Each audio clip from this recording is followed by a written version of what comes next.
had been dismantled since antiquity.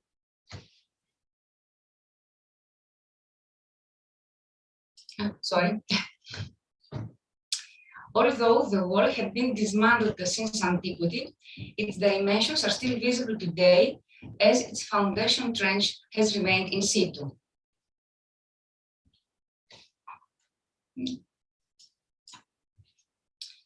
This large, impressive wall, most probably constructed with indentations, a characteristic of Minoan architecture, became later the west facade of the late Minoan 1B2 building.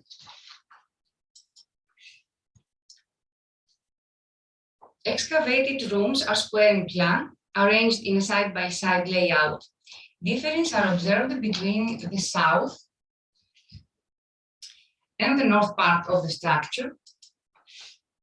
At the south, some interior walls were made quite thick and in combination with the east facade form a solid structure, perhaps for the support of an upper floor or for just accomplishing static adequacy on the sloping ground of the hill. The elongated space 803 probably functioned as a staircase and a storeroom. The floor level at the north part was more than a half meter lower than the south. This arrangement, usually attributed to spaces with store capability, may also indicate a special function, particularly if considered the presence of the gypsum door jump base at room 802. Walls are made of rubble stones, slightly dressed, and floors are earthen. In room 802, the earth floor has a thin layer of white plaster laid over. Building 2 was founded at Middle Minoan 2B. At the end of the period or at the beginning of the next Middle Minoan 3A, the need for repairs arose. It is difficult to determine what was the cause of restoration work, as the building was immediately inhabited, thus eliminating any clues from its interior.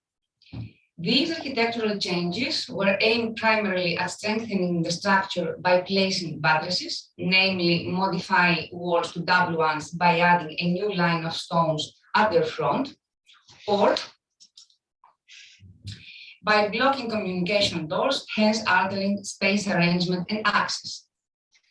Common in archaeological narrative is this kind of interventions to be attributed to natural disasters, such as fires and earthquakes. However, they are also likely to be due to socioeconomic reasons, as for example, the need for hosting a larger or extended family.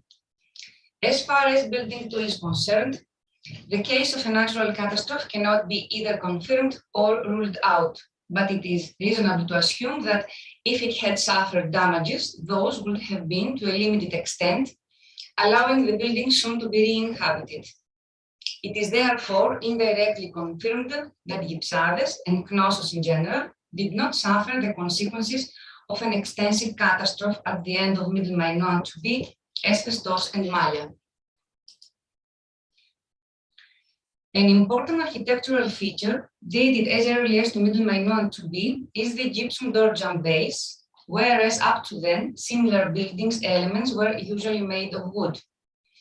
Gypsum use marks the transition to a more lavish palatial architecture. All the above-mentioned construction elements, namely covered area estimated 250 square meters, megalithic construction with indentations, stepped facades, and gypsum door jump base, place building 2 to the earliest examples of palatialization, as stated by Mickiewicz, namely the adoption of palatial features to edifice outside the palaces. Architectural, stratigraphical, and ceramic analysis in context has documented 2 chronological horizons, of Middle Minoan 2B, when building 2 was founded, and of Middle Minoan 3A, during which all successive episodes in buildings 2 life, from restoration work to final destruction and abandonment, took place. Floor deposit of room 802 is important for dating building's final use. It comprises 4 middle-sized vessels. Their size, decoration, and state of preservation make them distinct from the rest of the room's pottery coming from its filling. Most impressive is the half-preserved middle Minoan 3A bowl with ripple decoration. It was found broken in both the rooms 801 and 802, and as you can see, it looks like it broke yesterday. The obvious explanation is that the bowl had fallen from the upper floor and scattered away. But as no destruction debris was found, it is supposed that the bowl was either left behind while cleaning the room, or it was first broken into pieces and then thrown away in both the rooms, just before the filling work begins. If the latter is true, then this is an example of intentional fragmentation. Together were found an oval-mouthed amphora and two monochrome bridge-spouted jars. Taking the above-mentioned proposal of intentional fragmentation a little bit further, and in combination with a series of broken but relatively well-preserved drinking cups and bowls that came to light from the immediately above layer, it is assumed that this pottery assemblage is a remnant of a ceremonial feasting. They are plain, tall and broad handless cups, ledge rim bowls, some with zones of ripple pattern, and straight-sided cups decorated in white spotted style, all typical of Middle Minoan 3A period. All excavated rooms, apart from space 109, were filled after the debris were cleared. The fill deposit of room 802 was a thick layer of 66 centimeters, consisting almost entirely of firm yellowish clay silt soil mixed with phosphorus, a very soft type of local limestone, packed with pottery fragments, highly selected, all dated to Middle Minoan 3A. Fine wear has a ratio of 73%. In addition, shards were almost entirely of small size, mostly parts of rim and base bodies, and as far as shape is concerned, more than half were of small-sized tableware. This kind of selected material, all broken and worn out, was the result of at least a tertiary deposition.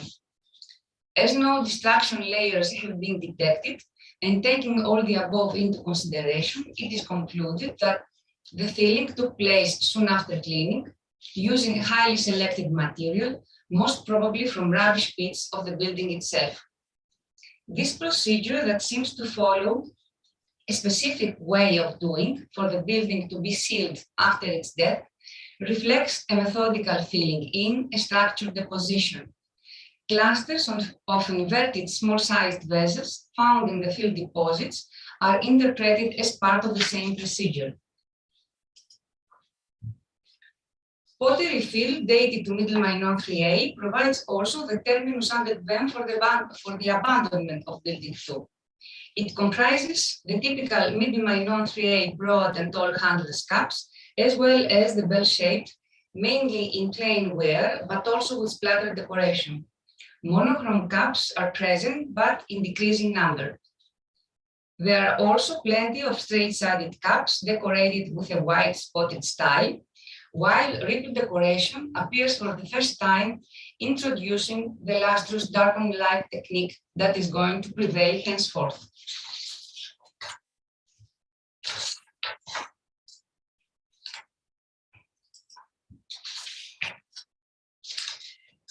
The most interesting pottery group comes from space 109, a small and narrow compartment of only 1.5 meters long and 30 centimeters wide, formed with the addition of an L-shaped buttressed wall at the beginning of the second architectural phase.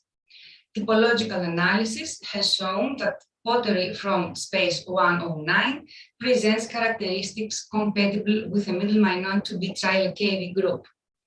The whole construction will be interpreted as a foundation deposit of the newly reconstructed building by deposing pottery from its first habitation phase, thus dating Buildings 2 first architectural phase to Middle Minoan to be. Though only macroscopically examined, a small number of pottery fragments from Building 2 are imports from southern central Crete and southern Aegean, thus implying a more directly involvement of its occupants with exchange activities. To sum up, Building 2 was founded during Middle Minoan to be, but soon after arose the need for restoration work. We don't know why, but we do know that the damages would have been of minor significance. A different picture emerges concerning its second architectural phase at Middle Minoan 3A, during which, or at the end of it, Building 2 had suffered irreversible destruction due to a seismic event that drove to its abandonment.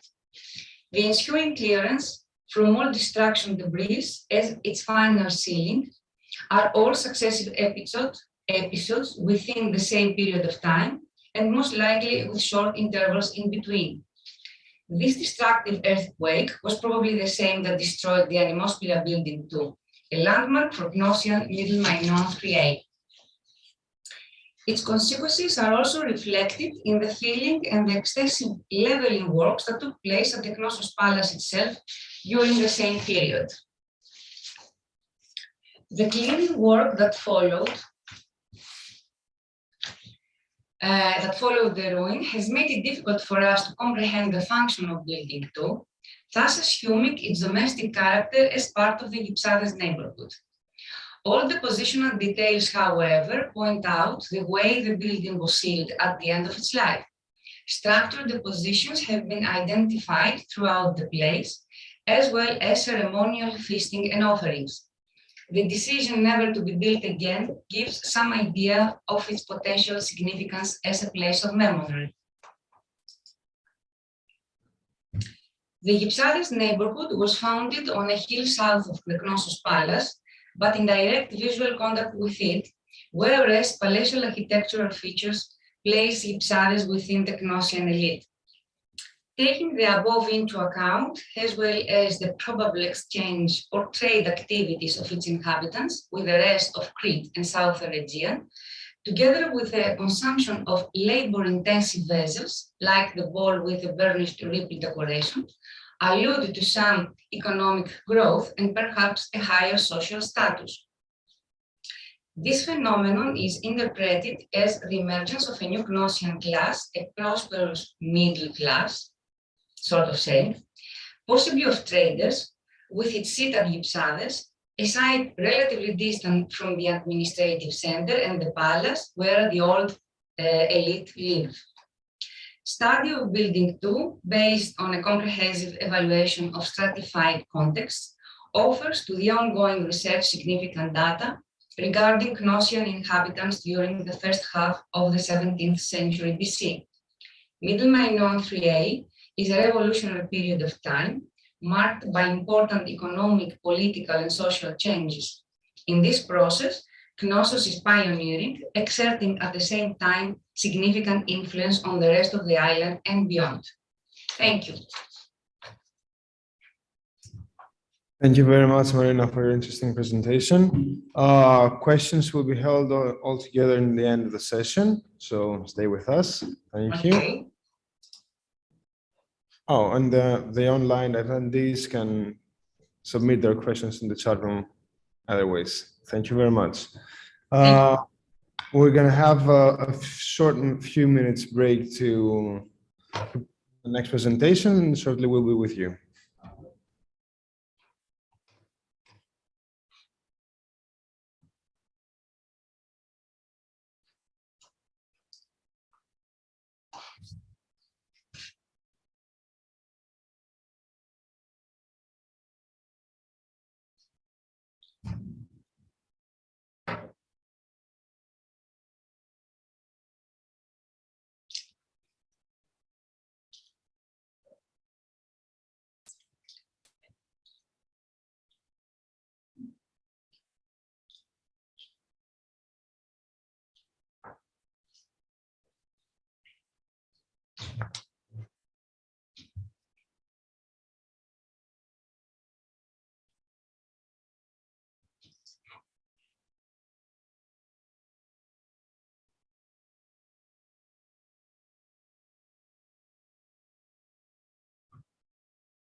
Antonis, are you here with us?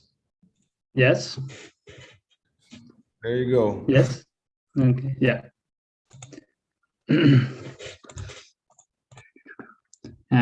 Can you see my screen?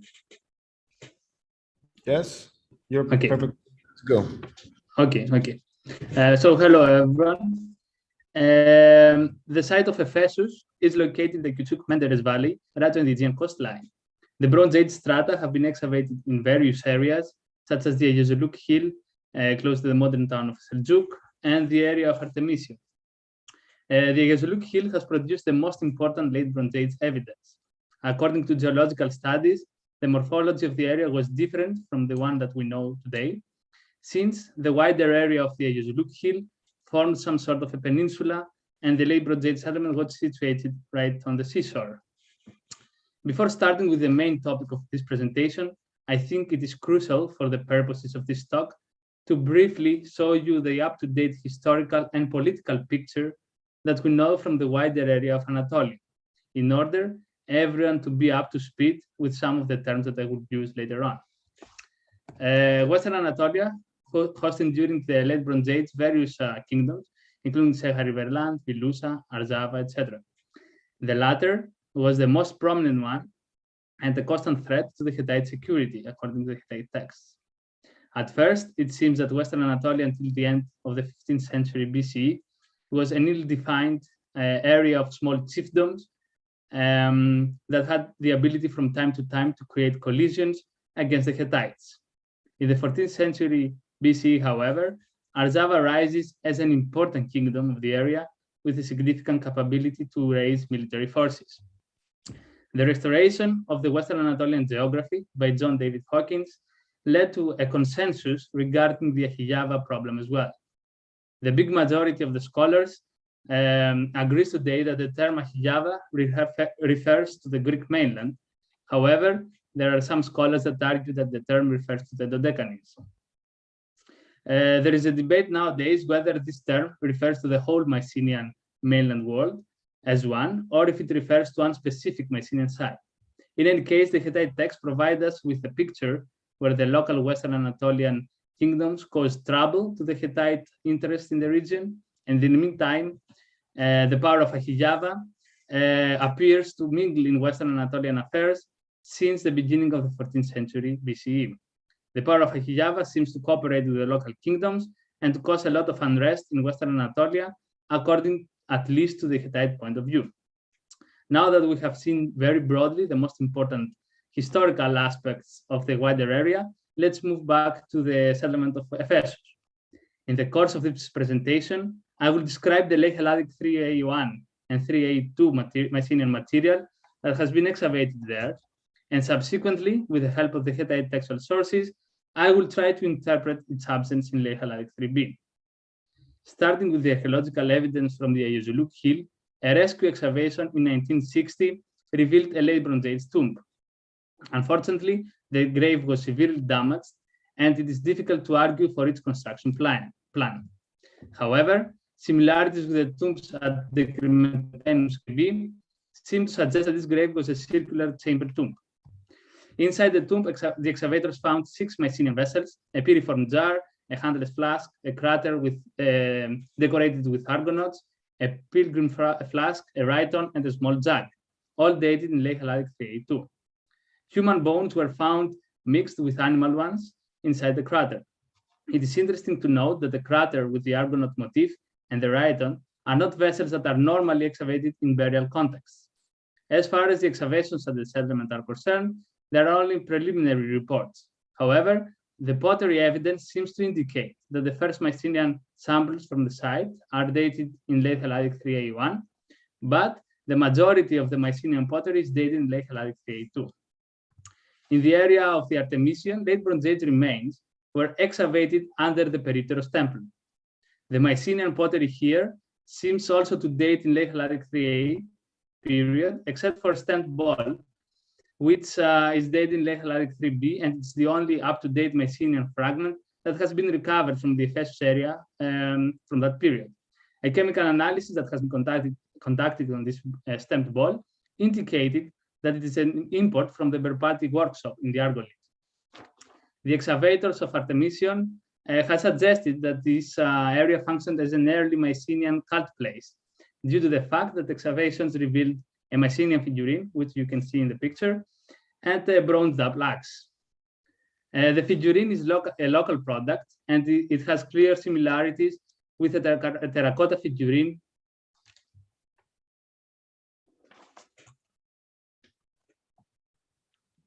Antonis, sorry to interrupt you. Just a second. Yes. Could you please turn off? We've turned it off your camera because your bandwidth is quite low, so we're having some connection problem here. Just to let you know, all right? Continue. Okay. So I should continue. It's okay, everything? Yes, of course. Okay. Sorry to find the line. Yeah. So the figurine is a local product, and it has clear similarities with a terracotta figurine from mainland Greece, the so-called Lord of Assini.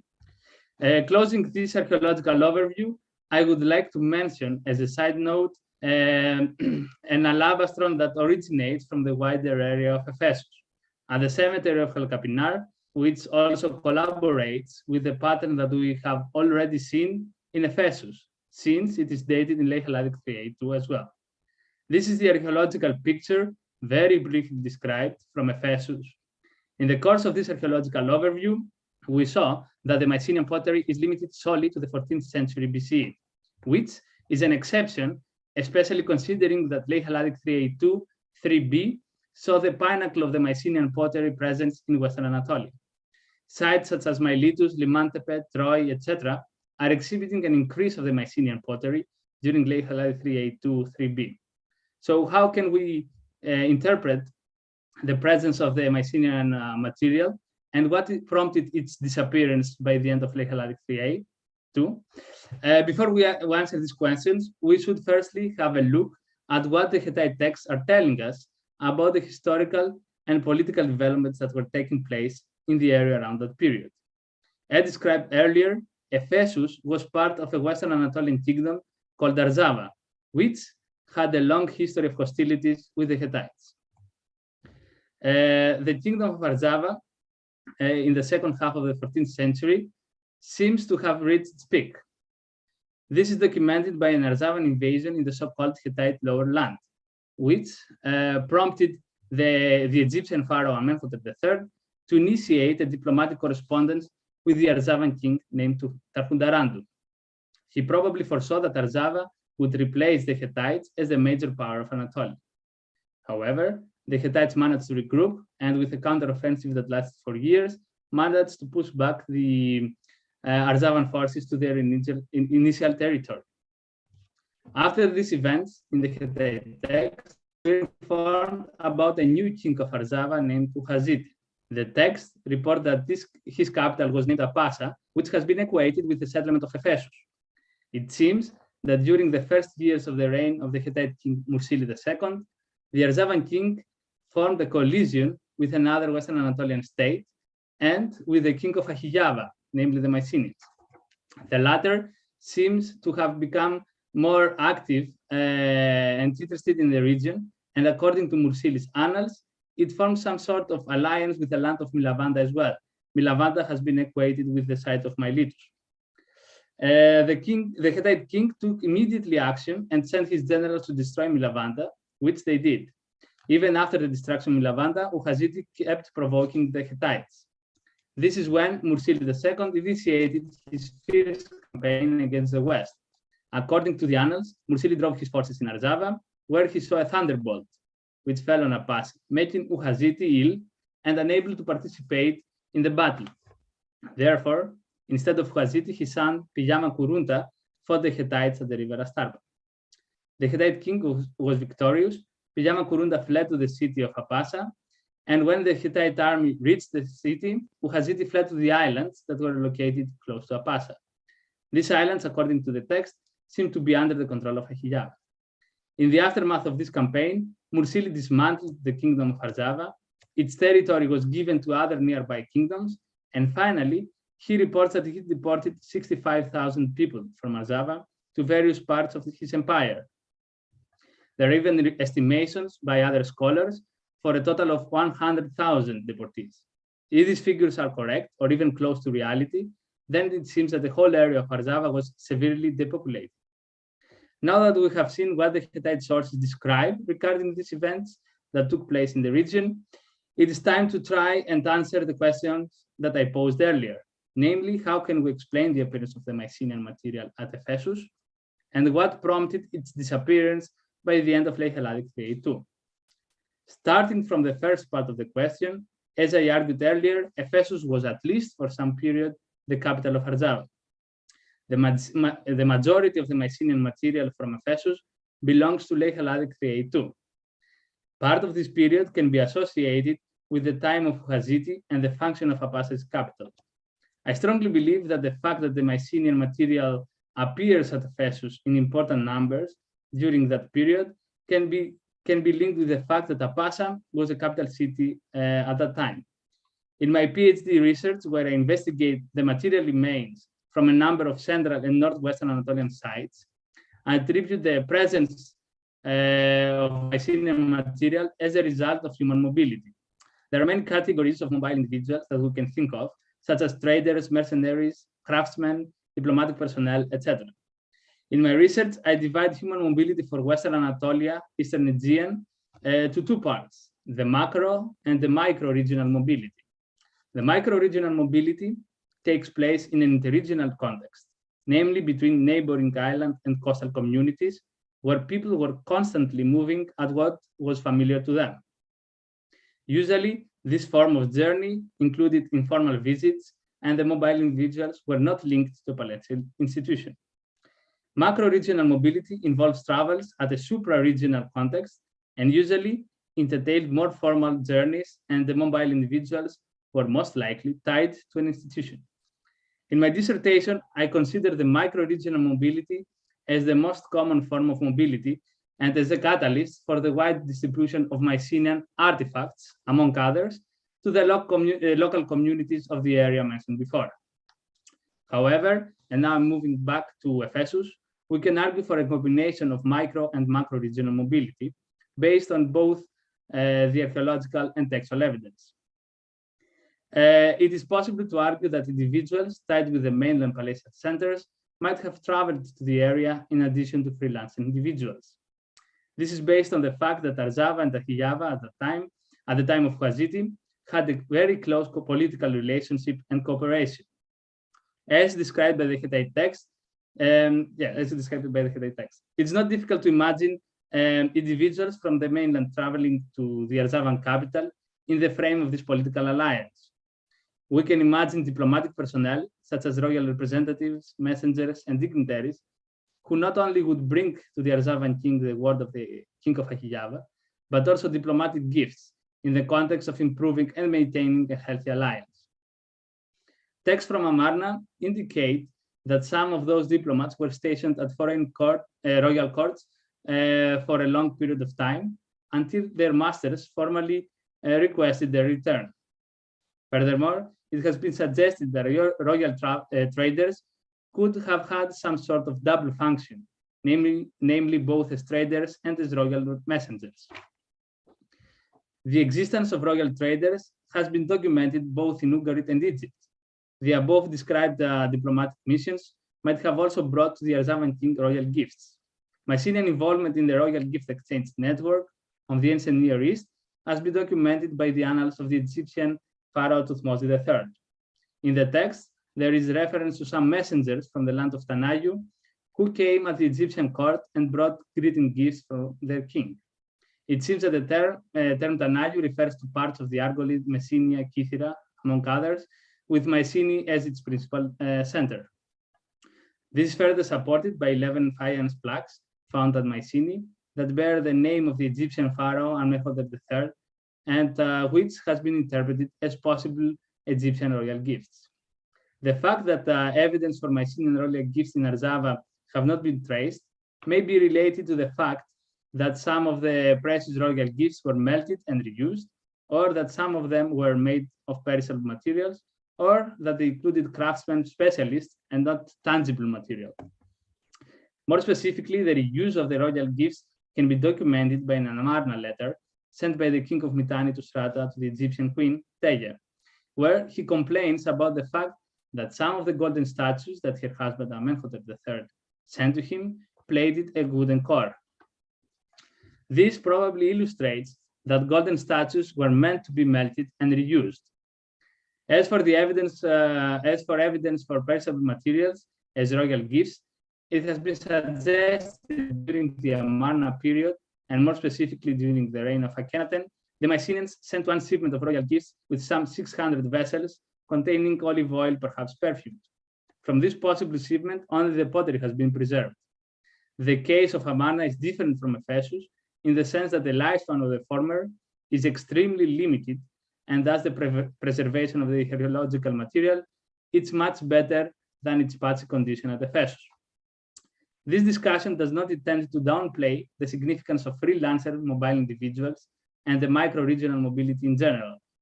The argument that I want to make is that since Ephesus was at that time a capital city, we might argue that it hosted an important number of individuals who traveled as part of a more formal macro-regional visit, in addition to the micro-regional travelers.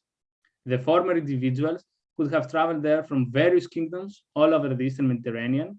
However, due to the close cooperation of Arzava and Achiava during that period, we may argue that a significant number would have originated from the mainland. The mainland palatial personnel, which was probably present at Ephesus, would have stayed there for a limited or longer period, depending on their task. They were probably hosted at the court of the local king, bringing with them their customs, traditions, ideas, even perhaps personal items that belong to their cultural tradition. Because these individuals would have stayed at the court, they would cause minimal cultural impact on the lower classes of the local population. On the contrary, they could have influenced and inspired the local elite, which could have adopted or acquired some of these foreign objects in order to increase its prestige. Thus, the Mycenaean objects recovered from the area of Ephesus during late Helladic IIIA might be linked with these official traveling individuals and their interaction with the local elite. Additionally, some individuals that stayed for a long period of time might have married local people and produced offspring. This development, of course, would have had a catalytic role to the boundaries, if any, of cultural identity and what it is perceived as foreign and what not. In any case, the Mycenaean material might have penetrated to a certain degree to the local population as well. However, we might attribute that to the micro-regional mobile individuals who could have interacted with the wider population and not so much with the local elite. The Mycenaean material disappears from Ephesus at the end of late Helladic IIIA-2 and is completely absent in late Helladic IIIB, which is in contrast to the other sides of the area, since in this period the Mycenaean material intensifies. This can be associated with the Arzavan campaign of Gypsades II, who, as described before, destroyed the kingdom of Arzava and its capital Apasa. The end of late Helladic IIIA-2 coincides with this Hittite offensive. This cannot be coincidental, and certainly the absence of any political structure in the Ephesus area stopped the dispatchment of personnel from Achiava. Furthermore, the settlement probably lost its significance as a trade center, and thus the micro-regional freelancers probably sought different areas to offer their services and their merchandise.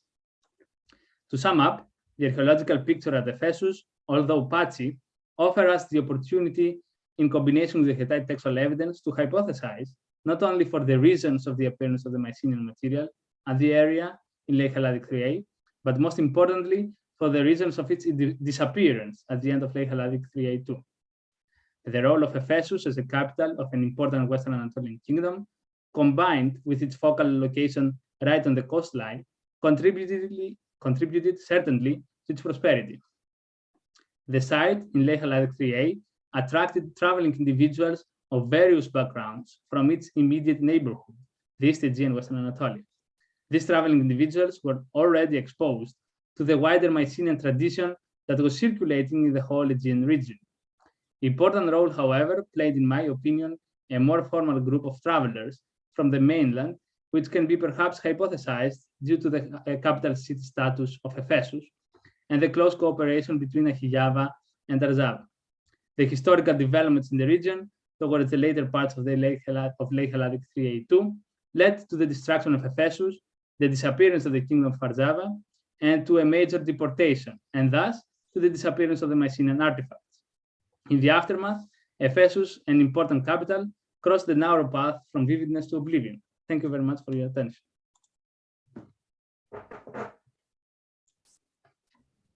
Thank you very much, Antonis, for this interesting report from a region that we usually get to hear less than we should, I think. Questions will be held in the end of the session.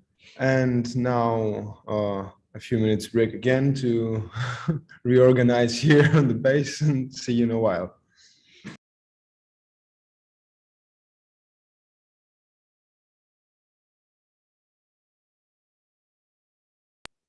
Okay, now? Yeah. Yes. Okay, can we have a confirmation from the online people if they can hear me?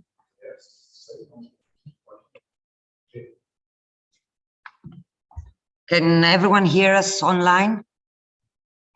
Ναι, σας ακούμε. Yeah. Okay, good. Okay, sorry to everybody for this slight inconvenience.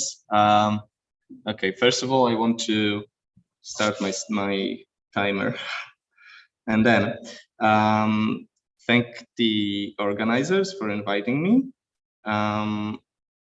The title of my presentation you can already see, and Antonis said it, and I think I'm the first one to go to mainland here. Everybody else was Crete or Ephesus just now.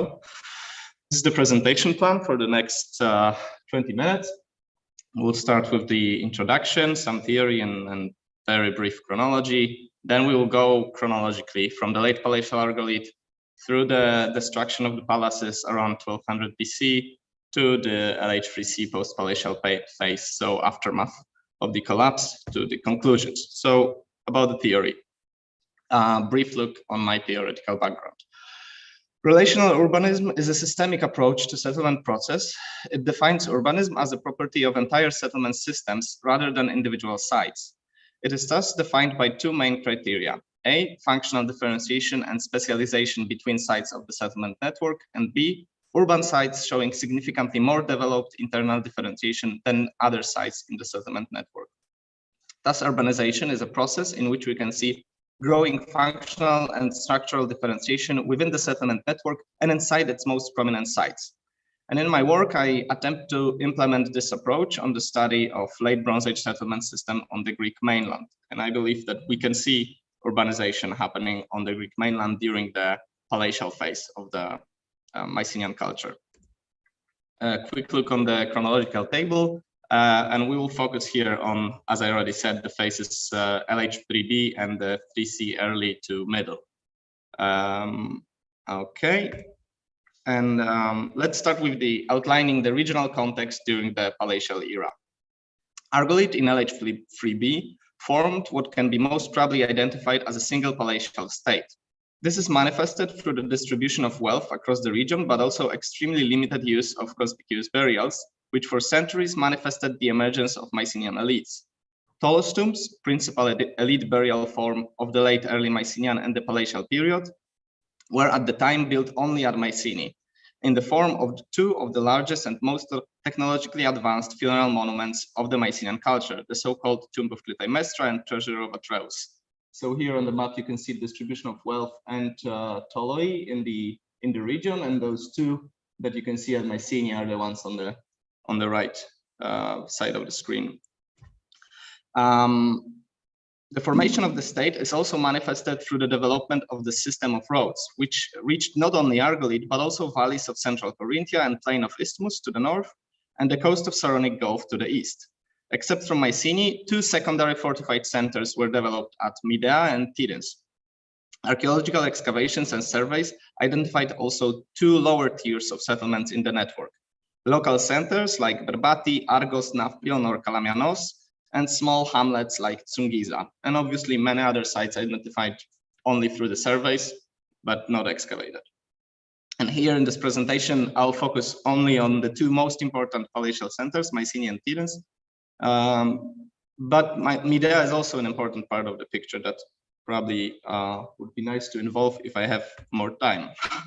Okay, let's go to Mycenae. Let us now go briefly through the late palatial period at both Thebes and Mycenae, starting with the latter. By the end of LH3b1, Mycenae reached a peak of its development as a palatial town. It spread over at least 21 hectares and was internally divided between the fortified citadel, the temenos, and the lower town. The temenos comprised royal necropolis of 3 Tholos tombs, ancient grave circle A, monumentalized with a massive stone platform, and a large multi-building sanctuary developed over the southwestern slope of the Acropolis. The lower town was mostly occupied by freestanding single-family residences gradually developed around the original housing unit.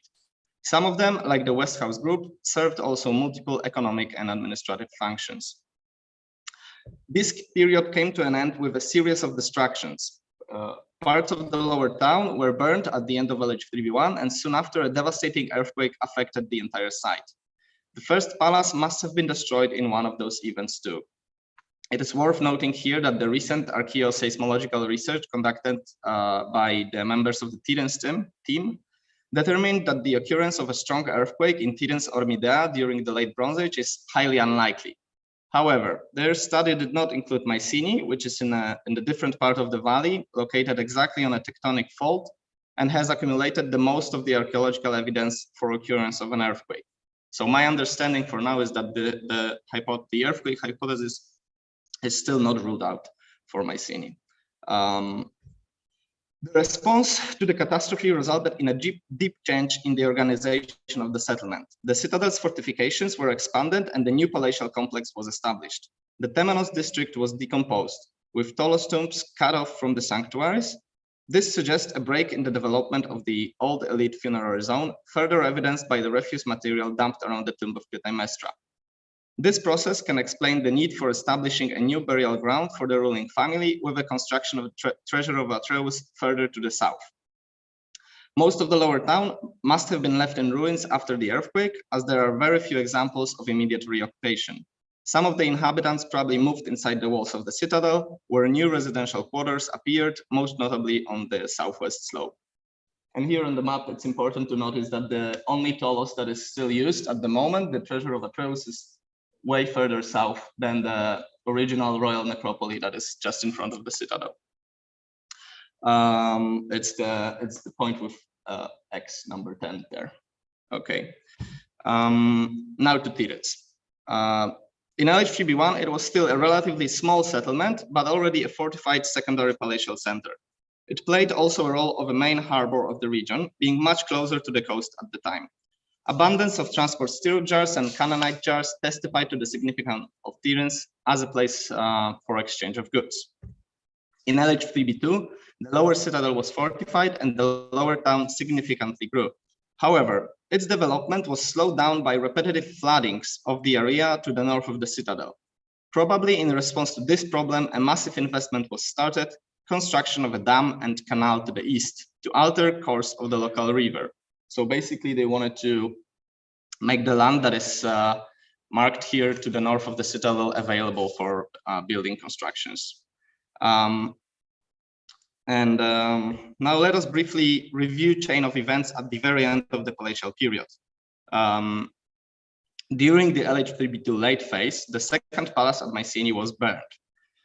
And here on this picture, you can see on the part that is about Mycenae, you can see the context that confirm the burn destruction prior to the final destruction. But it's important to know that the dating evidence for it is extremely limited. This group A deep bowl that you can see on the left of the screen is literally the only piece of pottery that was published from all those contexts. And all the rest, because the excavations are obviously the old ones.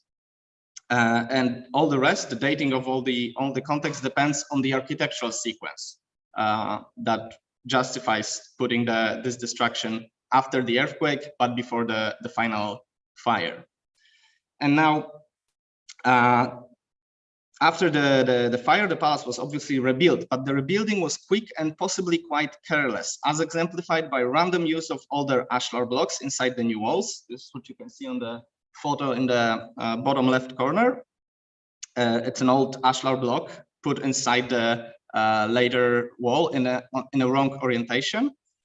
Also, the new painted stucco floor of the great court was laid without a roof over it, which is either also careless or was part of a larger plan that was never finished. Because, as we can imagine, putting a painted floor without a roof over it is really quite careless, and it will be damaged quickly. And now, during the same period, the fortification of the lower citadel at Tirens was overbuilt. A sally port built in the previous phase was abandoned, and a new northern gate was opened there instead. So they abandoned some of the defensive measures they previously developed and opened a new gate, making a citadel significantly more available, but also less secure. This change must have been connected with the planned development of the northern lower town after the dam was built. It is in this comparison of building activity that we can see the change of the settlement hierarchy was already in motion.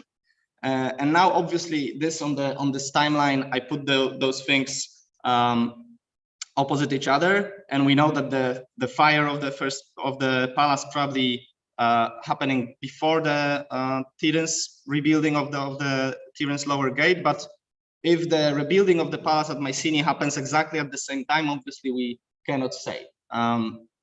So treat this timeline more loosely than it appears here. Okay, now. However, at the end of LH3B, a huge wave of destructions went through the Argolid, resulting in the collapse of the palatial system. At Mycenae, most of the citadel was burned together with parts of the lower town. At Tirens, the destruction was more selective, concentrated mostly around the North Gate and the Upper Acropolis. If this was a result of an extreme external invasion or an internal civil war or an actual revolution is not really known. It is tempting to build a narration around the selective nature of destroyed contexts at both sides and suggest that maybe parts of the Tirintian lower and middle classes, so inhabitants of the areas that were not destroyed, were a leading power behind the rebellion. However, the actual chain of events remained unknown, and I think that regardless of it, the deeper causes of those destructions were closely linked with the changes that occurred during LH3B. The decline of Mycenae, rapidly accelerated by the earthquake, and development of Tirens, in my opinion, mark a significant political change, possibly a dynastic shift. I would argue that the construction of the treasure of Atreus in LH3B2 was a direct result of this political change. Okay, and now to the post-palatial phases. The destruction of Mycenae, although it brought an end to the palace, did not result in the fall of the settlement. Some structures of the lower town were immediately reoccupied. The walls of the palace's east wing were used to construct a complex of buildings Psi and Omega, which might have played a central role during this period. Few of the palatial warehouses were also still in use, and communication inside the citadel was facilitated with new roads. Although the cult center was abandoned and overbuilt by domestic structures, the Great Circle A was probably still venerated, forming an important public complex together with the granary, which was also rebuilt and reused. In LH3C Middle, the new residential quarters were established outside the citadel wall, while some of the abandoned areas of the lower town started to be used for burials. This change of the occupational pattern turned out to be long-standing, as evidenced by later remains of the historical period. The citadel was also still occupied. The settlement suffered from repetitive fires. The most serious was probably the one at the end of LH3C Middle, when all of the buildings on the western slope of the Acropolis were destroyed. Although a slow decline of the settlement and loss of economic potential is apparent in the material record, the settlement was still occupied by a lively, culturally active community, as evidenced, for example, by impressive pictorial pottery development. And here we have the famous warrior's vase found at the citadel, exactly of this period. So it's important here to notice that the settlement was shrinking, but it was a slow process that took almost 100 years after the final burning of the palace to a moment when we can say that it actually came to more or less an end, because LH3C late is now then truly a period of decline, and the burials appear on the citadel in mass. Now, Pidens. At post-palatial Pidens, most of the lower citadel continued to be occupied. Shrine appeared there too, in form of a small room with few benches and platforms and a large hearth outside. Inside the great megaron of the palace, a new structure known as Building T was erected shortly after the destruction. It partially used the walls of the megaron and included the space where the throne stood. The planned development of the lower town was continued. It was not only not abandoned, but it rapidly grew, with new structures built to the north of the citadel in the area dried after building of the dam. Okay, and now in LH3C middle, the settlement reached the peak of its size. The lower town grew, but also some significantly larger residences appeared there, indicating formation of the social hierarchy, or rather reformation of it after it shortly disappeared for a short time after the palaces were burned. The occupation of the lower citadel continued, with the new shrine developed there along other significant buildings of not only residential but also economic functions. So this is very significant, that most of the building of LH3C late period, not only at Mycenae or Pidens, but at every site, are basically housing units. And now here at Pidens, we can still see some multifunctional buildings of more or less public character, serving the entire community, not only the family that lives inside. In LH3C late, Pidens slowly declined in size and wealth, but it was a long process of slow decomposition, even longer than at Mycenae, we might say. Now, this brief overview of the post-palatial phases at Mycenae and Pidens leads us to the overview of the broader context of the post-palatial Argolid. The political change which we the late palatial period was probably still a significant factor for shaping the social network of the post-palatial Argolid.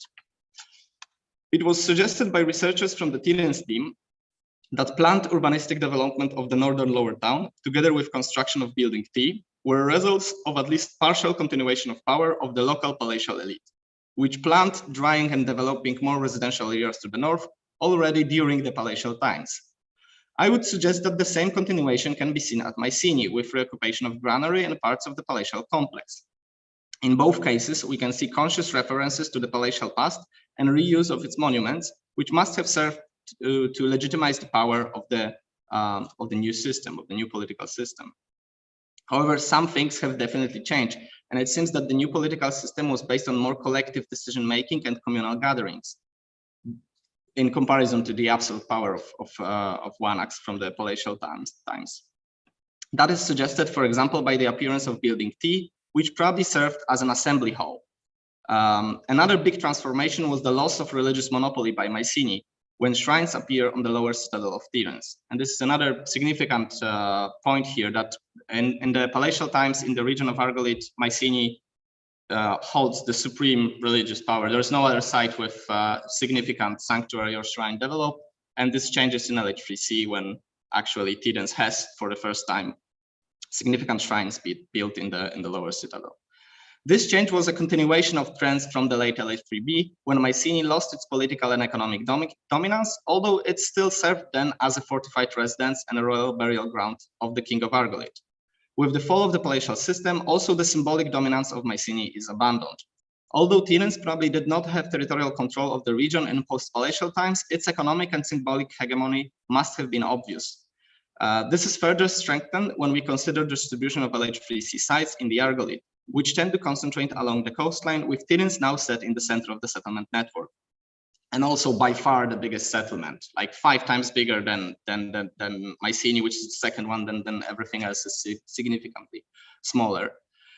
This is, however, also a broader pattern observable in all of post-palatial Mycenaean Greece. So moving the population to the coast, this is the pattern that I mentioned here. And this is possibly linked to more general changes in the social and economic systems.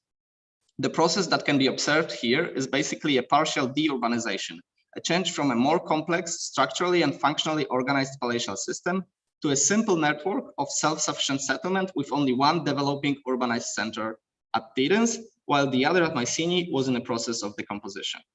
However, this was still, unless until the end of LH3C middle, a relationally urbanized system, definitely meeting the criteria established at the beginning of this presentation. So still, even till at least till the end of LH3C middle, this was an urbanized system with internally divided structural network with at least one urbanized and internally differentiated center adherence. Much of the inland landscape of Argolid must have been abandoned after the fall of the palaces, but the actual scale of the population is difficult to estimate. Some is definite and not surprising given the fact that even though we cannot be sure what were the sites or the scale, the end of the palatial period must have been the result of an armed conflict. That is suggested by the material evidence of simultaneous widespread burnt destruction across the entire region, even if natural disasters, climate change, and local conflicts before that had all contributed to its ultimate unfolding and later consequences. The collapse of the Mycenaean palatial system and social and economic systems was a long process in the decomposition of which that final conflict at the end of LH3B was only a phase, even if it was a crucial phase of it. This collapse and social change occurring after the fall of what was probably a rather oppressive and highly hierarchized social system can be followed also in the material culture, which experienced deep, although gradual changes. This is well visible in the evolution of the Mycenaean pottery assemblage, as suggested by Christian Podzuwaj's fundamental study of the late Mycenaean pottery through analysis of forms of vessels and proportions of drinking sets established during the palatial period. We can see that they mostly continued in LH3C early. Only gradually a new assemblage was formed, and with time it pushed out the older tradition. The new drinking set might be related to the disappearance of metal prototypes, but also to changes in the social behavior and development of different ways of communal eating and drinking. Widespread occurrence of handmade pottery and other artifacts of external origins, as well as appearance of cremation burials, all testify to social changes which characterize the post-palatial period, although the actual scale of population flow is difficult to estimate. And now to summary, those are like the four main points here. The decline of Mycenaean rise of adherence began already in LH3B, probably due to a significant political change. And this trajectory continued in LH3C with a significant continuation of political power. And I think that is important to stress here because that's something not often pointed out. However, the political system has definitely changed and the symbolic dominance of Mycenae was abandoned in LH3C. And then the fourth last point, transformation of the settlement network, as well as changes in the material culture, gradually followed collapse of the palatial system, but gradually in the sense of the word, taking over 100 years for the real change of tradition to be established. Thank you for your attention.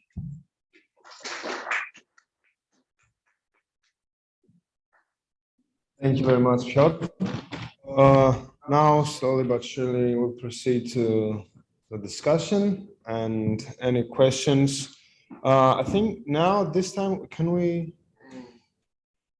What? Okay, we will keep up with the system of if you will submit your questions in the chat, and we're gonna read it from there. So, Piotr, if you want, we can. We can stay down there. What? Come up here. Why not? Why not? Oh, shout. So all three speakers, be ready to receive your questions.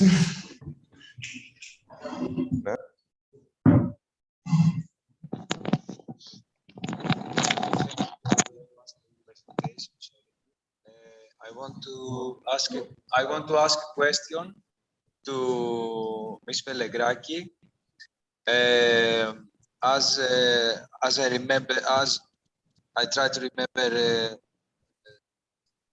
from the PowerPoint that you have shown to us, my question is how the distraction in Middle Minoan, the distractions in Middle Minoan 3A can be related with the interpretation of the ritual feasting in room 802 of Gypsades building.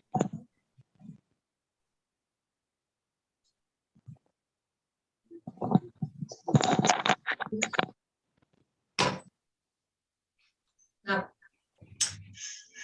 if I have understand correctly your question, this has to do with the findings. The feasting is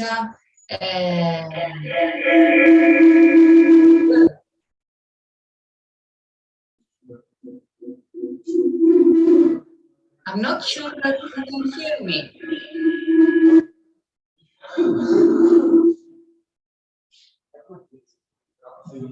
Is everything okay? Not really, Marina, just a second. Yeah. Got it? Ah, okay, okay. We had a microphone open. Let's go again. Repeat your answer, Marina. Okay. I have concluded to a feasting have taken place by interpreting the findings. This is just a proposal. It's not something definitive. And in conjunction with the feeling that was taking place immediately at the same period of time. You know, bowls and jars on the floor with drinking cups and bowls immediately covered with the backfilling of the room, all the rooms. It's just an interpretation of the picture that stratigraphy pointed out. Is that okay? I'm not sure I can. We see if it is okay. Just a second. So that means, okay, I find very interesting your interpretation. And I can't hear I very would well. like to ask if, so is the distractions take place after this interpretation of feasting, or in the same time? I mean, same time. First the distraction, then the cleaning, then the backfilling of the rooms, the backfilling of the house, if it was a house. Marina, sorry for interrupting you. Yes. We turned on and off the speakers here, so we couldn't hear the first part of your answer. Please repeat. All right. Why I can't see you? Because I think the PowerPoint is still open, huh? Yes, it is still open. That is true.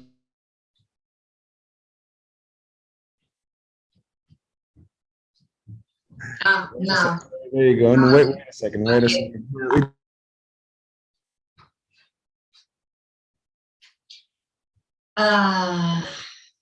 We suppose that the destruction took place by the end of Middle-May non-3A by a severe seismic event, because we have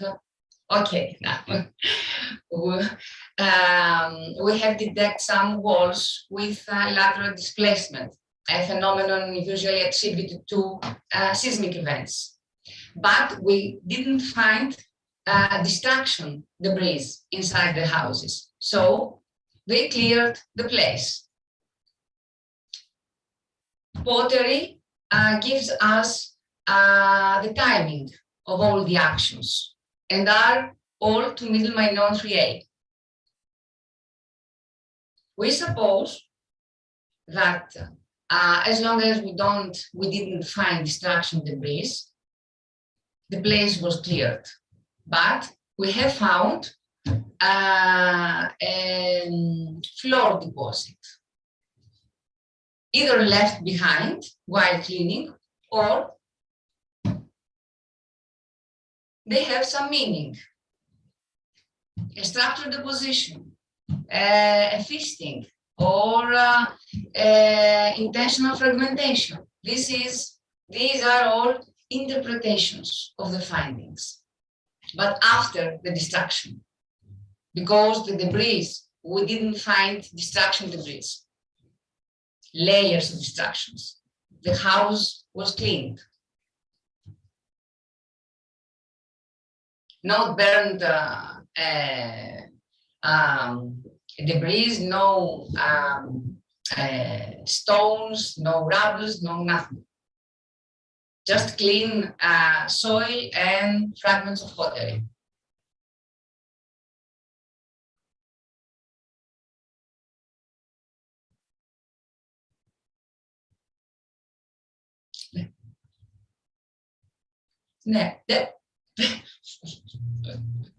Thank you very much, Marina. We have to turn on, off, shut down, open. Thank you very much. Okay, thanks. Thank you too. Further questions for Marina? Ah, no. Okay, we have a reply from Yorgos. Yes, thank you very much. I've covered me. So it's after the instructions. Okay.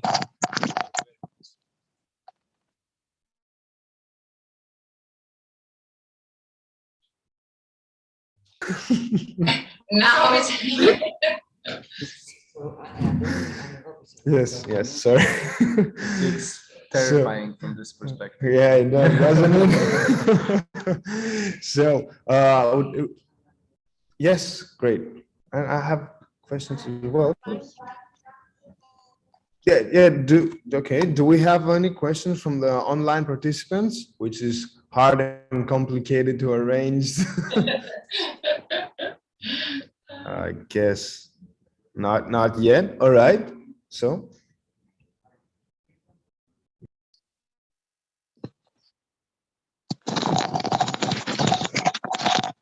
So my question is mostly considering the last speaker. Yeah? I won't try to mention his name. I'm not sure I will get it. I think I won't get it right, so I won't try. You have indirectly answered my question already, but I still like a more direct answer because I'm not familiar with prehistoric archaeology whatsoever. My question is about the term reoccupation. So there's a destruction of some sort and then a reoccupation. My question is, well, you have already answered, probably the same people who are trying to rebuild the society, not the same on the most part, but sometimes extremely different. Is there, can we detect whether or not there are different people, completely different people? Can we detect it? Probably not in the examples you mentioned of my senior experience, but any other settlement you might be aware of. Thank you.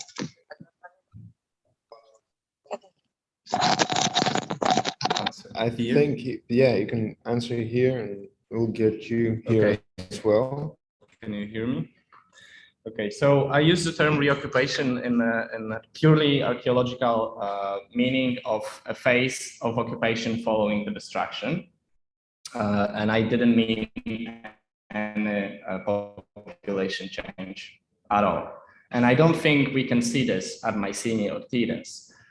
Even if some parts of the population did in fact exchange, I think it's a small scale, and for most part were the same people.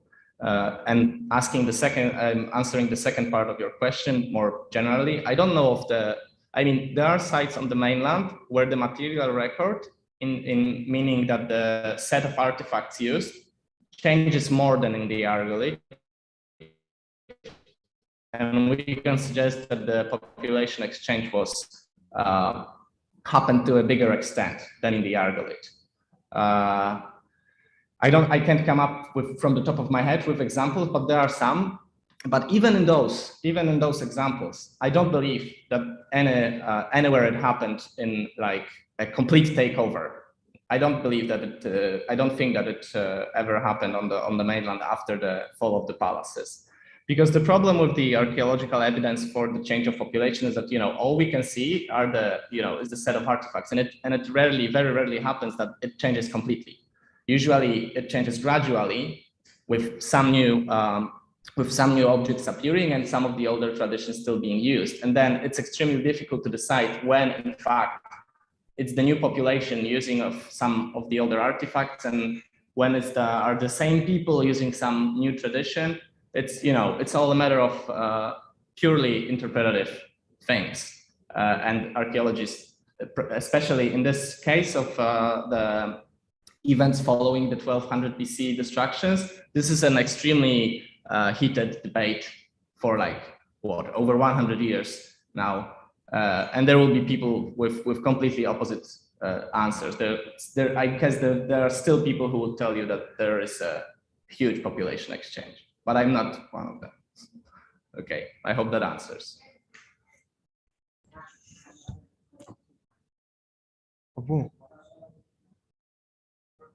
Thank you. All right. Just how I'm going to do it. Turn off my microphone. Okay. Next question from the presentation. I would like to ask if you could please illustrate more a more general image or theory concerning the causes of the distractions that ascribe to political causes. What is behind this political? Is there any evidence that shows political issues between, for example, Tiryns or Mycenae? So is there any image general? Okay, I don't want any mentions to references or whatever. If you have any general image of this kind of causes.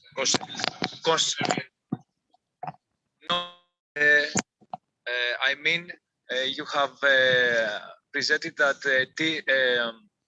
when Mycenae is the earlier parts, okay. Got it. No.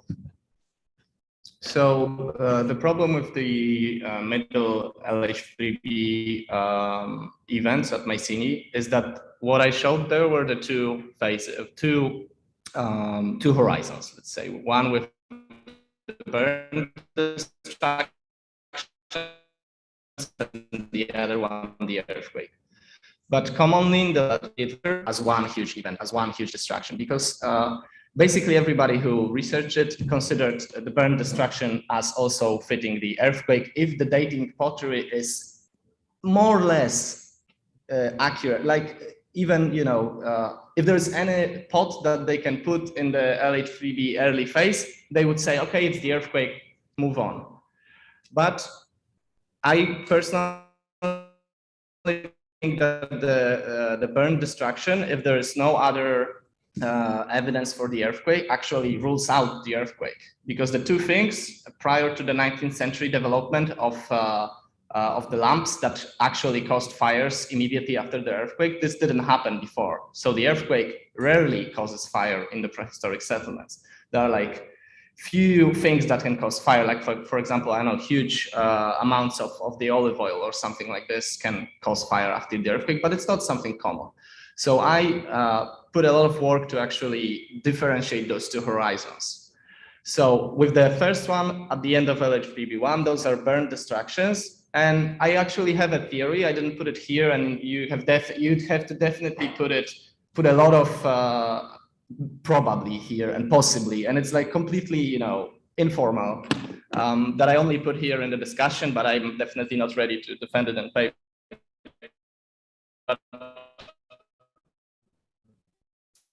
I think it's not coincidental that the burn destructions, there are like 3 cases that I can pinpoint on Mycenae, and they're only on the lower town. And my theory is that we have a social revolution there.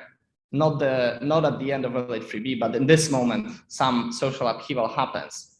And I don't know exactly what happens, but I don't think it's coincidental that only the multifunctional mansions are burned, while the ordinary middle-class houses that are next to them are not burned at the same time. I don't. If you, of course, if you take it that the ordinary houses that are destroyed slightly later in the earthquake, as I think it happens, but for most people, the answer is they are destroyed in the same event because it's all one huge destruction, but it's not for me. So I think the earlier destruction is not coincidental. And then the second horizon, the earthquake horizon, now it's obviously natural causes, which I think messed up the situation even more after the social upheaval. That, if you ask me, the dynastic shift that I mentioned, the political, happened exactly then at the end of LH3B1, just before the earthquake. But I obviously, I can tell you any story about how the social upheaval joins with the dynastic shift, but it's obvious that we can't prove any of it. I think it's like I went far enough with this.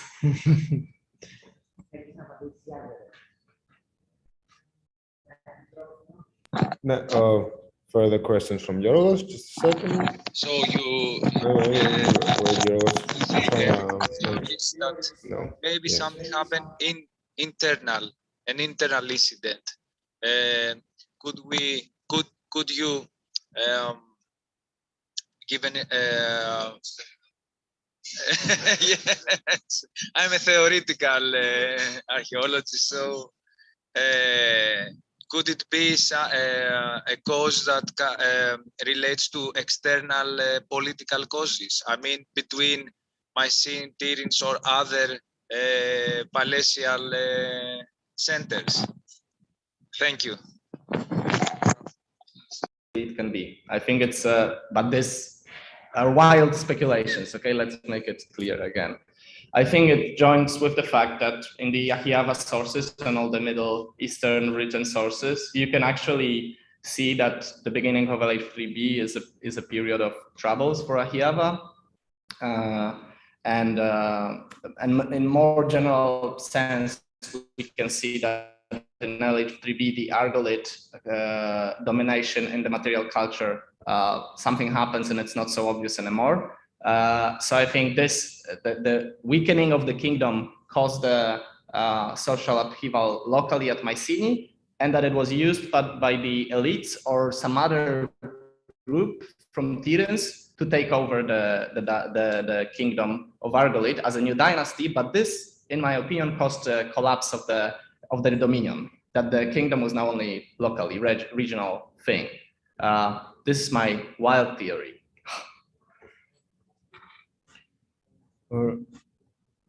Yes, of course. Next question from Artemis Karnava. To whom? Okay, to Piotr again. I have questions to other speakers. Me too.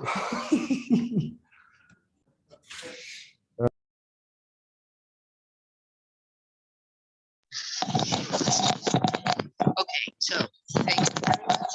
It's very worth getting up in the morning.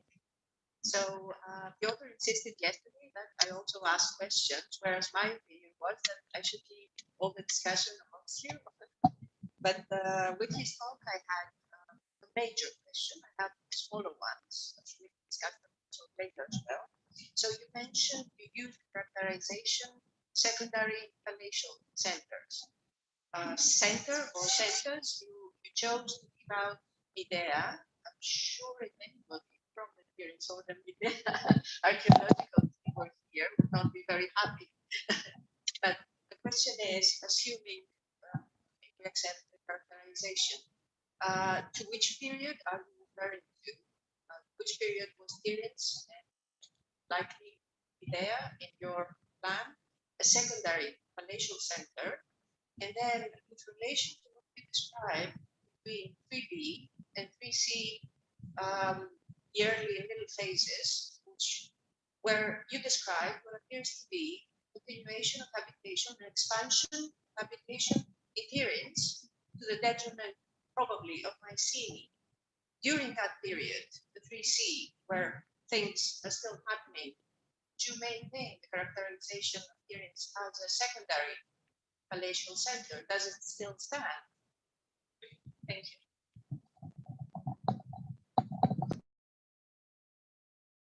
So it's really terrifying from this side. Right, It's- got it. Um, Can I, wait, before you answer, just a second. Can you people on Zoom hear the questions? Γιατί έχεις βάλει το hands free. Hands free.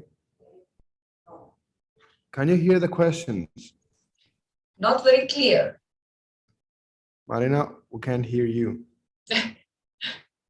If you're talking. Oh, no, It was a little bit difficult to hear. it's difficult to hear. Yes. Okay. Wait a second. Sorry. No. Yeah. Can we take out the... Βγάλω το αυτό να μιλάνε. Τότε βάλε, ναι, να μιλάνε στο μικρόφωνο. Εκεί. Εντάξει. All right. Sorry for this. Do you want us... yeah, I will. Okay. So the question from Professor Carnava was that about the hierarchy of sites in LH3B, and then how does it is it maintained in LH3C? Because I truly didn't explore that, so it was maybe a bit confusing to still like it's justified to still think that I consider Tiryns to be a secondary palatial center in 3C. I didn't clarify that. So. First part of the question, I think that the clear hierarchy of Mycenae at the top, then Tiryns and Midea, there are people who would put Nafplion there and Argos also as a secondary palatial centers because they believe that there were fortifications there and everything. But for me, as long as there is no material evidence, we can't say this, even though there are actual sites that are strongly suggested that there were fortresses there. But without material evidence, I do not accept that. So for me, the second tier of the hierarchy is only Tiryns and Midea, and then all the local centers that we know were significant, like Nafplion, like Argos, like Berbati, like Kalamianos on the surrounding Gulf. Those are the third tier below the secondary palatial centers, and then we can have all the local smaller sites, villages, and even smaller single farmsteads. And I think that hierarchy prevails only through LH3A2 and LH3B1 up until the destructions that I described in the middle of LH3B. And then in 3B2, the whole system is disrupted. And I think that already in LH3B2, we can say that the Tiryns actually takes dominance, like that it's not secondary to Mycenae anymore.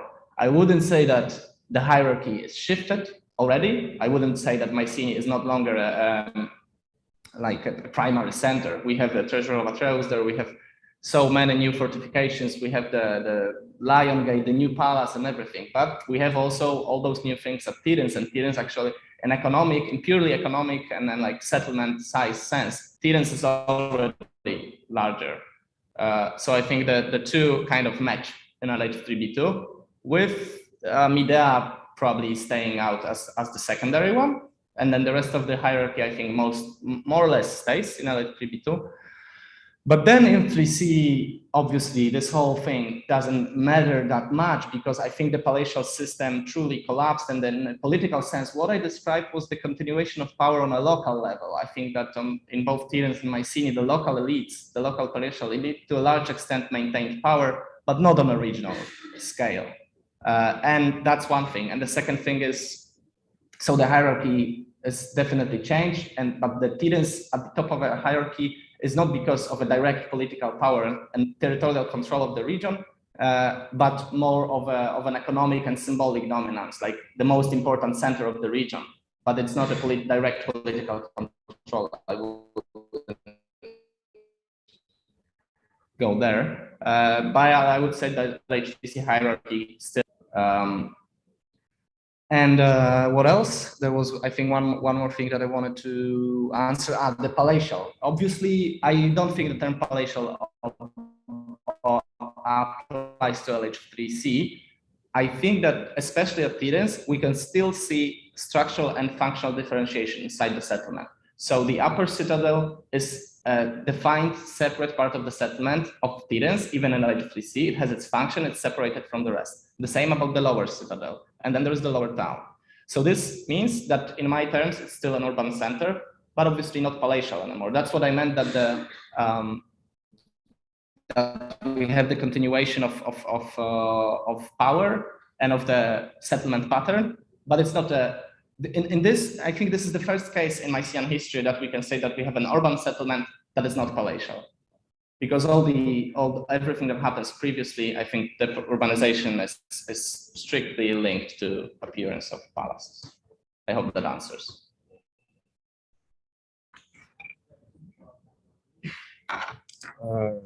I have a question for Piotr. Would you like perhaps, because Piotr wants to ask questions against to other speakers, so we can stay here and wrap it up? Yeah, yeah. All right. All right, let me see how this is done again. This is open. All right, great. So my question is that, as you might recall, my view on the centralization process in the Aegean, the end of the third millennium, beginning of the second millennium, is quite of a bottom-up initiative in my point of view. But this is on the beginning of the process, as I see it. I believe that during the end of, as we approach the end of the Bronze Age and the 13th and the 14th and 13th century, we actually do have a centralized and highly hierarchized system. And I think that, and what you've already actually shown us, is that we might say that we have imposing and not overarching, but quite dominating elite, especially in the Peloponnese, that might result to what you say, something like an actual systemic collapse. I mean, you have an elite that can no longer actually control the political and economic system in the way it did before. So you actually said that after we have the collapse of the time of power and the transition to the time that the elites are still there but not in control in such extent, we see a more kind of something you could say decentralized pattern.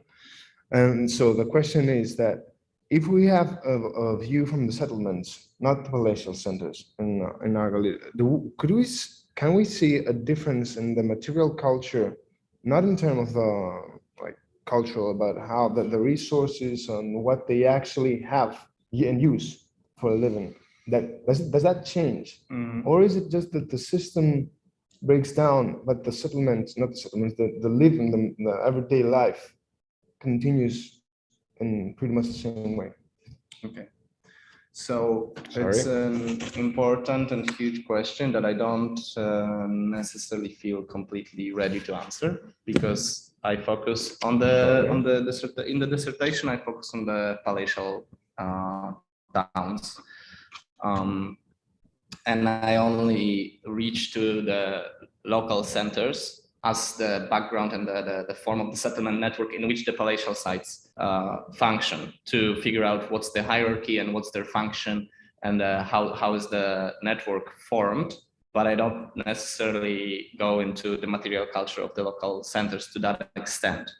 But for what I know, and this is partially what I showed on almost the last slide with the changes of the pottery assemblage, the life of ordinary people, except from the fact that many of their settlements were burned to the ground and they had to probably move to the other place. But except from this minor inconvenience, they continued as they did. I mean, it's well visible in the pottery assemblage that LH3C early is like so slightly different from LH3. I mean, it is different, but it's a slow process. There is no revolution there.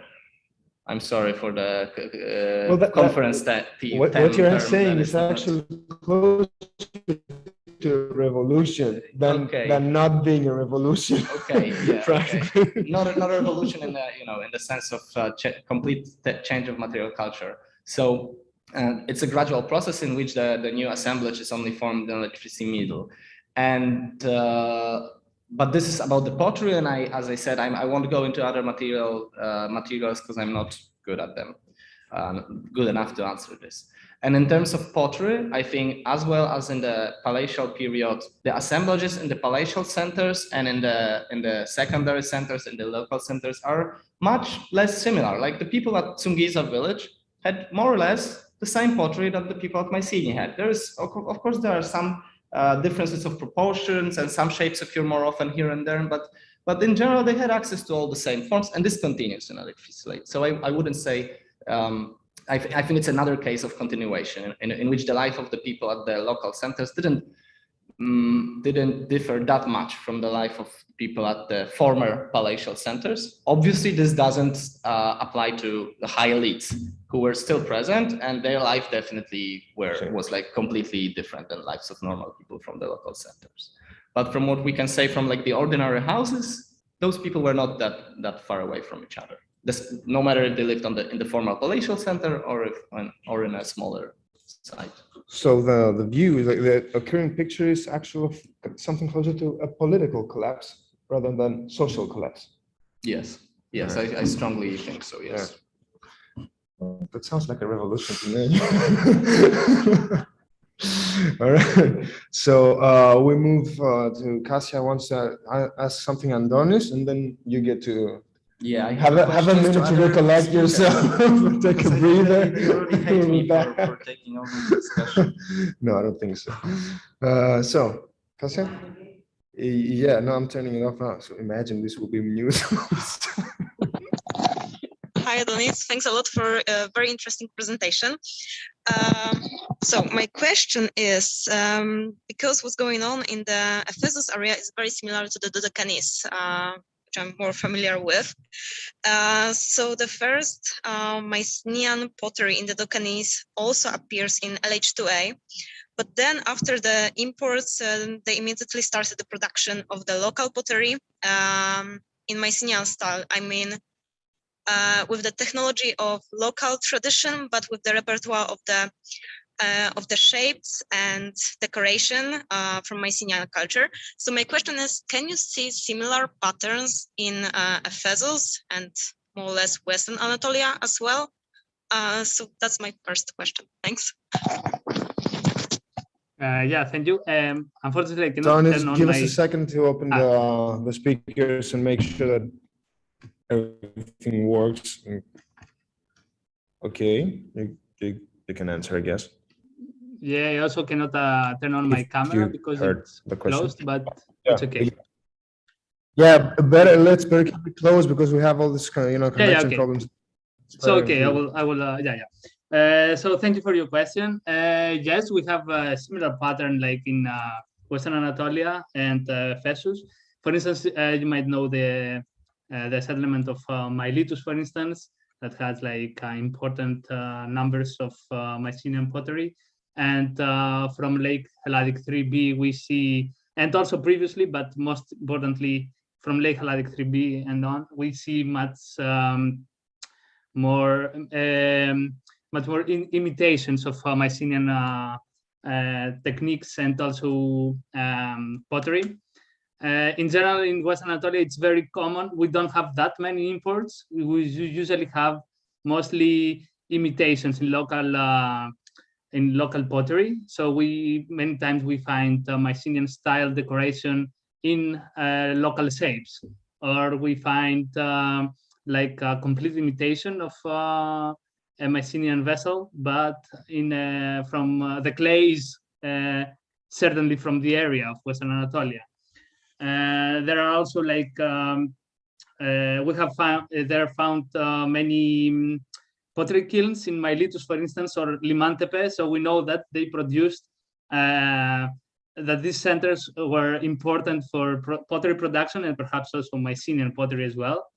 And so, yeah, there is a similar pattern, I would say, yes. Of course, the ratio differs from site to site, and the more northern that we go to Western Anatolia, the less Mycenaean pottery we find in comparison to ratio to the local wares.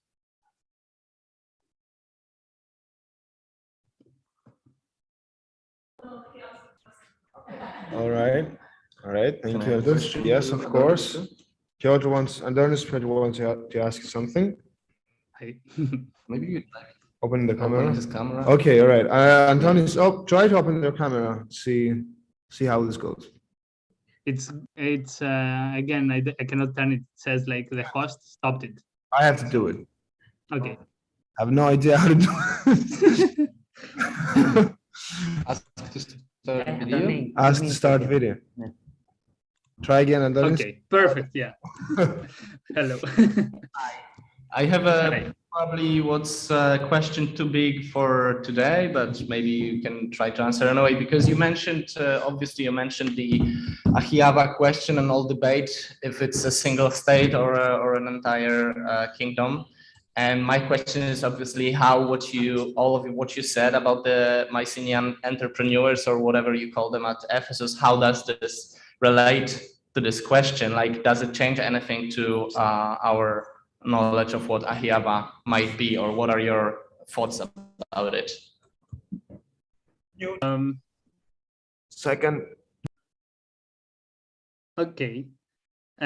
So yeah, thank you for your question. Yes, it doesn't change much from the Ephesus perspective what we know about the mainland. I mean, both scenarios, even a single site or a more united world, are possible. So I cannot answer from the Ephesus material about that.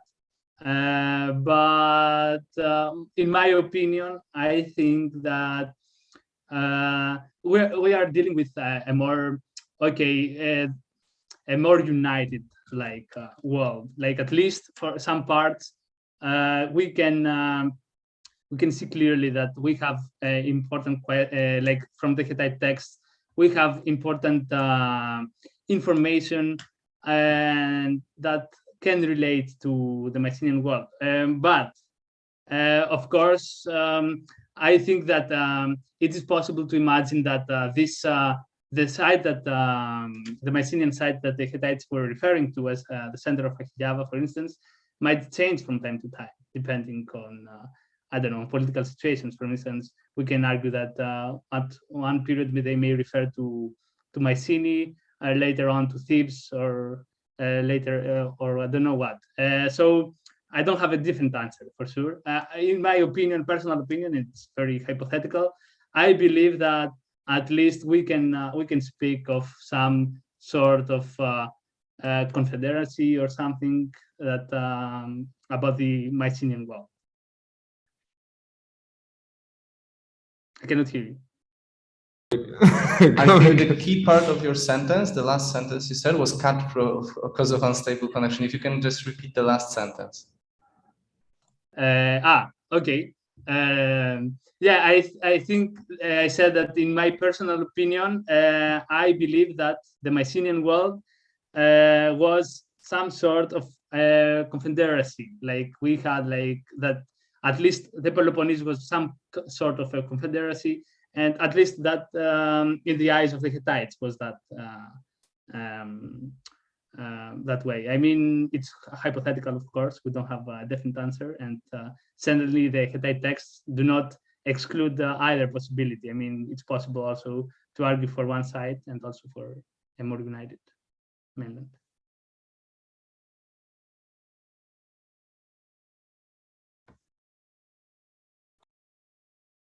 Okay. Yep, thank you for your answer. Obviously, I ask because I'm interested in this myself, and if you join the stuff that you showed with what I've showed about Mycenae, I mean, obviously I skipped the LH3A2 phase, which is a bit unfortunate here, but I focused on a different period. But if you go into LH3A2, you will see that this is exactly the period where we have a chance for Mycenae to actually grow into being a great kingdom. I think if there was ever a period that Mycenae could be a great kingdom in the eyes of the Hittites, it would be LH3A2 to B1, which is exactly the period that you also talked about, the period of great involvement of Ahiava in Ephesus.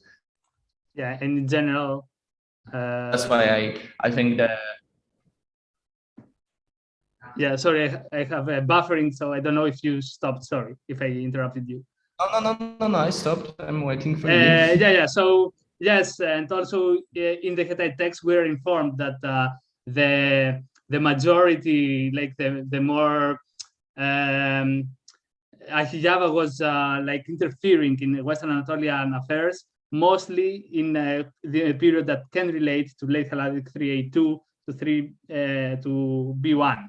And also, it's, as I said also in my presentation, this is the period that we find the majority of the Mycenaean pottery and artifacts in general from the area.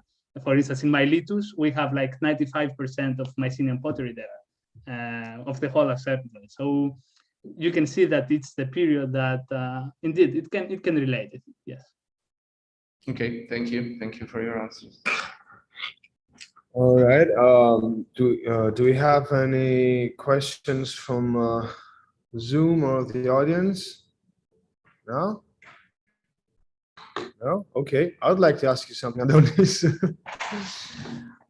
First of all, thank you really for having this report from the source of Asia Minor. It's a region we don't get to hear that much, and I think we need more info both from Minoan Crete and the Aegean in general. I'd like to ask you, we have, as you mentioned that we have the intense Mycenaean presence in Ephesus. Can you hear me? Yes, you can. From the 14th century, and it's restrained in this period. What about before that? Do we have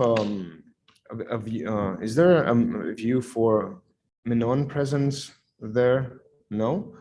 And one question is that, and the other question is that wasn't Arzava also supposed to be a confederacy as well?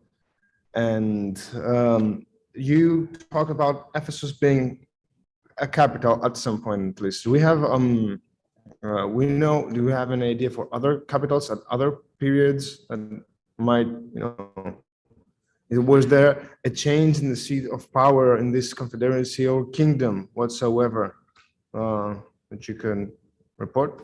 Thank you.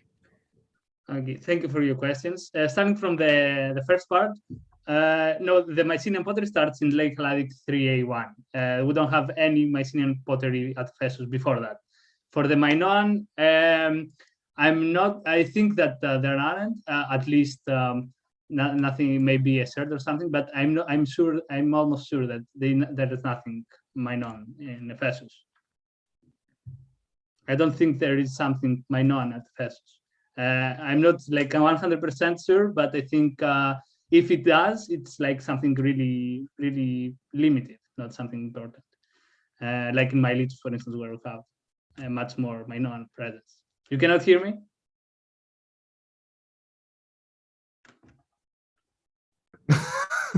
I can't hear you that well because.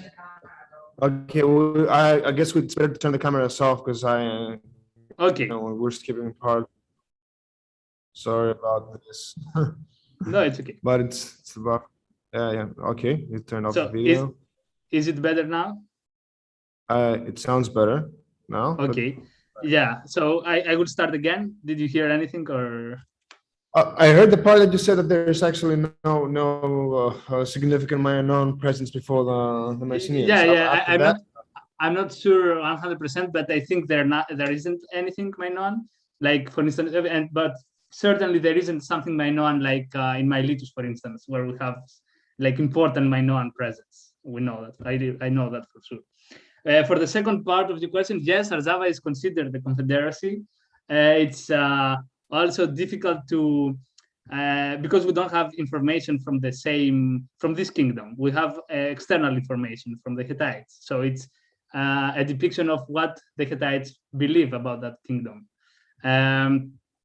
So we know that up to the 15th century, it was certainly like a chiefdom, and that sometimes it united with other kingdoms as well in order to fight the Hittites. From the 14th century, though, we have clear evidence that it might be like a more formal kingdom. Of course, it cannot be compared, I mean, in terms of organization, etc., to the Hittites or the Egyptians, etc. So it resembles more like a chiefdom, and the only information that we have about the capital is about Apasa and in the part that I mentioned in my presentation. We don't have any other information about any capital. For instance, I mentioned in my presentation briefly about a king that was previously to Haziti, like Tarfu Daradu, who exchanged letters with the Egyptian pharaoh. So we don't know about where his capital was. He was from the kingdom of Arzava, but we don't know if Apasa was still his capital or if he had another capital. We don't know that. But clay analysis on the text from Amarna shows that it's from that from the wider Ephesus area. So we can perhaps guess that it might be close to Apasa, also his capital as well. But otherwise, we don't have any other information about other regional capitals of the kingdom. I don't know if that answers your question. Yes, yes, it does. All right. And, I hope and one more. Okay, we don't. Yes. Adonis? I hope that it wasn't really lagging. So. What did you say? I hope that you could comprehend my answer, because it's okay. It was clear. Yeah. Okay. Yeah, and it's interesting to see that we have this not centralized, but more organized, or whatever, how we can call it, form just for this short period. It turns like when we have the king, like for a certain. For a century, or I don't know how much. Another question is that, okay, we don't have any significant view for Minoan presence. For other Aegean presence before the Mycenaeans? Before the Mycenaeans, I don't think so. Of course, I'm not. It's not like my field of expertise, so I'm not sure. But I think no. I don't know about maybe Cycladic. I don't think no. I think it's mostly like Mycenaean. I don't think that there are other Aegean like. All right. Okay. Thank you very much, Antonis. Further questions? I think we're good from here. So we'd like to thank you all. We're actually quite on time, I think.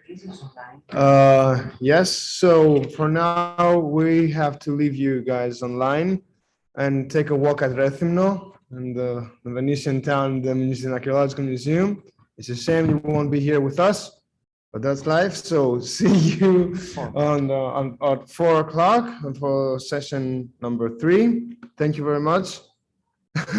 Diana, next time. Next time. All right. Thank you very much. See you later, guys. Bye.